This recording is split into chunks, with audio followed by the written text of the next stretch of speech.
මගේ channel එකේ ඉති ශිෂ්‍යත්ව විභාගයට ගණිත ගැටළු සඳහා ඉදිරිපත් කරන වීඩියෝ වල පළවෙනි. ඒ කියන්නේ පළවෙනි ගණිත ගැටළු මාලාවට තමයි ඔයාලා සම්බන්ධ වෙලා ඉන්නේ. ඉතින් ඔක්කොටම කලින් channel එක subscribe කරලා bell icon එකත් all දාලා තියාගන්න. එතකොට ඔයාලට notification එවෙලෙම එනවා. ඉතින් අපි වැඩි කතා නැතුව මෙන්න මේ ගණිත ගැටළුව. එහෙම නැත්නම් මේ පළවෙනි එපිසෝඩ් එකේ අපි ඉදිරිපත් කරන ගැටළුව විසඳමු. ඒ වගේම ඔයාලටත් මේක විසඳන්න පුළුවන්ද කියලා ඔයාලා මට පහලින් කමෙන්ට් එකක් දාලා තියන්න. හරි. අපි ගණිත ගැටළුව කියමු. අඩි 26ක් උස ගසකට නගින මිනිසෙකු අඩි 4ක් ඉහළට යන විට අඩි 2ක් ලිස්සයි. ගසට නැගීමට නැගිය යුතු වාර ගණන කීයද? අපිට කියනවා මිනිසෙක් ඉන්නවලු. එයා අඩි 26ක් උස ගසකට නගින්නේ. ඉතින් මෙයා අඩි 26ක් උස ගසකට නගින්නේ එක සැරයකට අඩි 4යි. මෙයා එක සැරයකට අඩි 4ක් නැග්ගට අඩි 2ක් ලිස්සලා පහළට එනවා.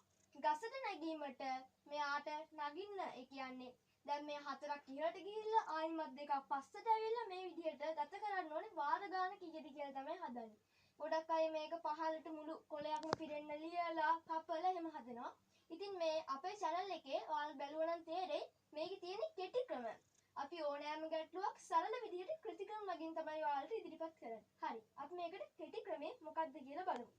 අපි මුලින්ම මෙන්න මේ මුළු උස තියනවානේ.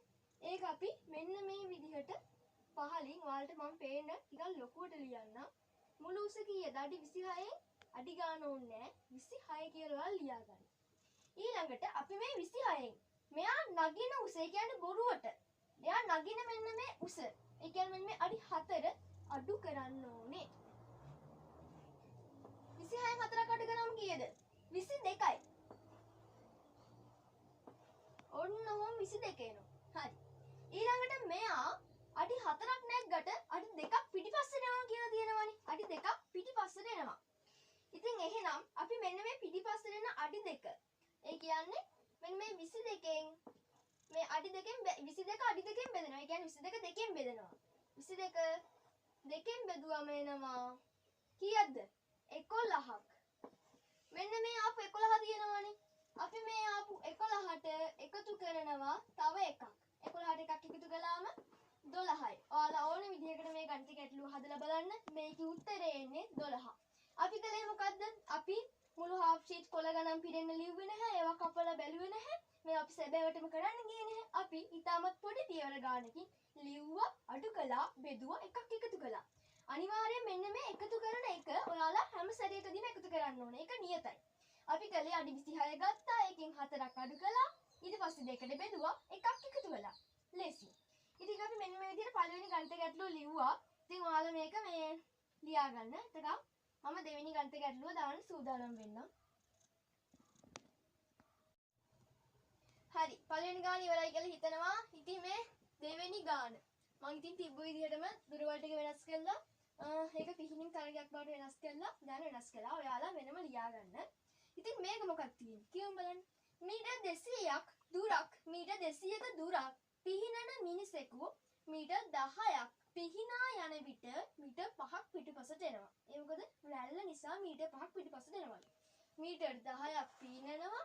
අපිට වැදගත් වෙන්නේ මෙන්න මේවා. මේ මීටර් 200ක් තියෙන මුළු දුරයි එයා සැබෑවටම පිහිනන මීටර් 10 දුරයි. ඒ වගේම එයා පිටිපසට එන මීටර් 5 දුරයි තමයි අපිට වැදගත්ම වෙන්නේ. හරි. පිහිනීමට අවශ්‍ය මුළු වාර ගන්න. ඒ කියන්නේ පිහිනීමට යාට මුළු දුර පිහිනා යන්න ඕනේ වාර ගන්න. උත්සාහයෙන් ගන්න කියලා තමයි මේ ගානෙත් අහන්නේ. කලින් ගාන වගේම තමයි. අපේ ක්‍රමය මොකද්ද? මුළු ගාන ගන්නවා. ඒක අපි අඩු කරනවා මොකෙන්ද? මෙන්න මේ සැබෑවටම පිහිනා යන ගානෙන් ඊළඟට පිටුපසට එන ගානෙන් ඒක බෙදලා එකක් එකතු කරනවා. මේක තමයි ක්‍රමය. ඉතින් අපි සැබෑවටම යන ගාන මෙතනින් ලියා ගන්නවා. කීයක් අපි සැබෑවටම යනවද? අපි යන්නේ මීටර් 200යි. අපි සැබෑවටම තියෙන මුළු දුර මීටර් 200ක දුරක පිහිනුම් තනගයක් තමයි තියෙන්නේ. ඉතින් මෙයා මීටර් කීයක් ඉස්සරහට යනවද? යන්නේ මීටර් 10යි. අඩු කළා මීටර් 190යි. ඉතින් මේවා සඳහා හොඳට බෙදාගෙන අඩු කරන්න පුළුවන් වෙන්න ඕනේ. එයා 190යි. ඉතින් මේ 190 බෙදන්න ඕනේ මෙන්න මේ දුරේ. මෙන්න මේ තියෙන 5න්. 190 5න් බෙදන්න තමයි යන්නේ. 190 ලියාගත්තා. ඊට පස්සේදී දීර්ඝ බෙදීමේ ක්‍රමයට අපි ඒක 5න් බෙදන්නයි යන්නේ.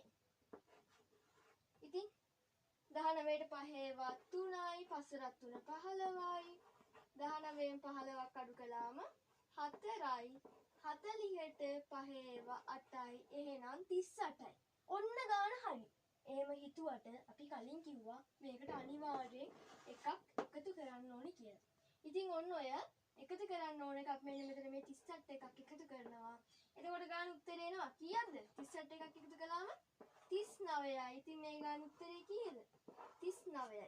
ඉතින් කලින් වීඩියෝ එක කට් කළාට මම මේ වීඩියෝ එකේම තුන්වෙනි ගාන කියන්නේ ඔයාලට ගෙදර වැඩි විදියට දෙන ගාන දීලා මේ වීඩියෝ එක ඉවර කරන්නම්. ඉතින් අපි එහෙනම් තුන්වෙනි ගානට ලෑස්ති වෙමු. මම ඉතින් කලින් වගේ මේ දුරවල් ටික මකා ගන්නම්. ඔයාලා හැබැයි ගාන ලියන්න ඕනේ.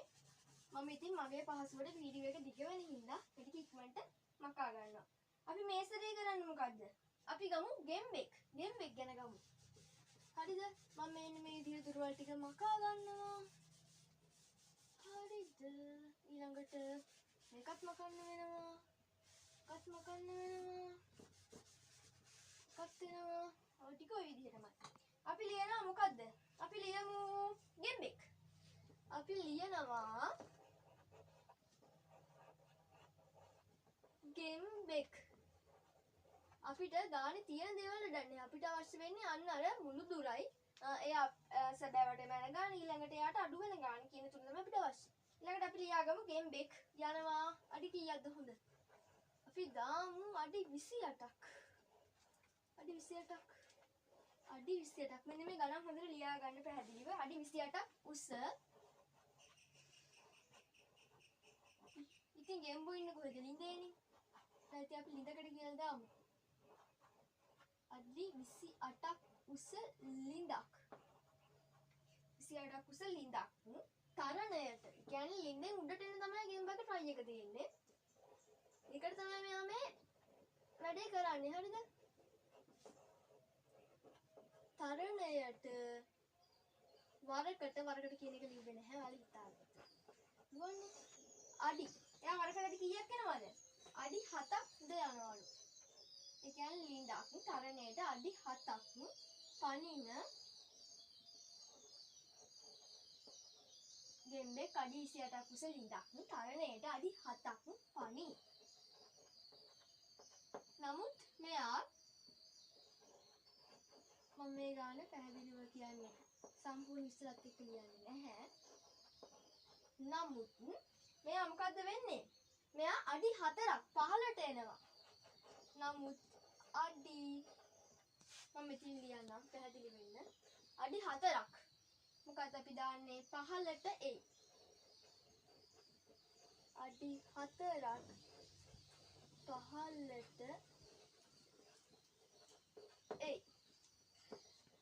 අවශ්‍ය වාර ගන්න. අපි අවශ්‍ය කියන එකත් මකලා තරණයට කියලා දාමු. මම ඒ ගානමනේ මකලා නේද? ඉතින් මට ඊට මදි වෙන්න පුළුවන්. ඔයාලා පැහැදිලිව ලියා ගන්න. තරණයට අවශ්‍ය වාර ගණන. ගෙම්බෙක් අඩි 28ක් උස ලිඳක් තරණයට අඩි 7ක් පනිනවලු. නමුත් අඩි 4ක් පහළට එනවලු. ඉතින් තරණයට මෙන්න මේ ගෙම්බට කොච්චර වාර ගන්නක් උත්සාහ කරන්න ඕනද කියලා තමයි මේක හදන්නේ.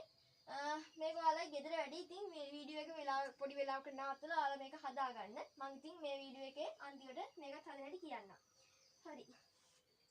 ඔයාලා ලියා ගන්න ඉතින් කියලා හිතනවා. ඉතින් ඔයාලා ගෙදර වැඩි. ඔයාලා මගෙන් දැන් ගණන් දෙකක් ඉගෙන ගත්තා. මේක අංක හරියට අමාරු වෙනවා. මේක 3. මේ අංක 3 මේක තමයි ඔයාලගේ හෝම්වර්ක් එක. ඉතින් මේක ඔයාලගේ හරි ගියා නම් ඔයාලා මේ ගණන් ක්‍රමය මේ කෙටි ක්‍රමය හරියට ඉගෙනගෙන තියෙනවා. අපිට කරන් තියෙන්නේ පියවර 4යි. අපිට මේ පියවර 4ෙන් මේ මුළු ගානම හදා ගන්න පුළුවන්. හරි. අපි එහෙනම් දැන් මේ ගාන හදමු. ගෙම්බෙක් අඩි 28ක් නේ. ඒ කියන්නේ මේකේ ලිඳේ මුළු දුර අඩි 28යි. ඊළඟට මෙයා අඩි 7ක් පනිනවලු. ඉතින් අපි 28න් 7ක් අඩු කරනවා. 28න් 7ක් අඩු කළාම එන්නේ 21යි. 21න් අඩි 7ක් පැන්නට අඩි 4ක් එන. එහෙනම් 7න් අඩු කරනවා 4ක්. මෙයා අඩි 3ක් තමයි පිටිපස්ස පස්සට එන්නේ. දැන් අපි මේ අඩි 4 අඩු කළොත් තමයි අපේ ගාන වර්ධිනවා. දැන් මේ ගාන හොඳට කියවන්නකො අඩි 7ක් පයින්නවා අඩි 4ක් පහළට එනවා. එතකොට මෙයාට යන්න පුළුවන් වෙන්නේ අඩි කීයද? 3යි. අන්නේ ගාන තමයි අඩු කරන්න ඕනේ. එතකොට වෙන මේ 3 අපි මෙතනින් 3ෙන් තමයි මේක බෙදන්න වෙන්නේ අපිට. දැන් 21 බෙදනවා 3ෙන් 21 3ෙන් බෙදුවම කීයද එන්නේ? 7යි. 21 බෙදුවා 3ෙන් එතකොට එනවා 7ක්. 7ට එකතු කරනවා 1ක්. උත්තරේ එනවා 8ක්. ඉතින් මේක තමයි ඔයාලගේ ගෙදර වැඩේ. ඉතින් ඔයාලා මේ ගානත් හදාගත්තා නම් අපේ channel එකේ පළවෙනි එපිසෝඩ් එකේම දාපු ගණන් ටිකෙන් ඔයාලා ඉගෙන ගත්ත කෙටි ක්‍රමයෙන් ඔයාලට මේ විදිහේ ගණන් හදාගන්න පුළුවන් වෙයි කියලා හිතනවා. ඉතින් තවත් කෙටි ක්‍රමයකින් අපි හම්බ වෙනවා. ඉතින් අපේ channel එක subscribe කරලා තියන්න.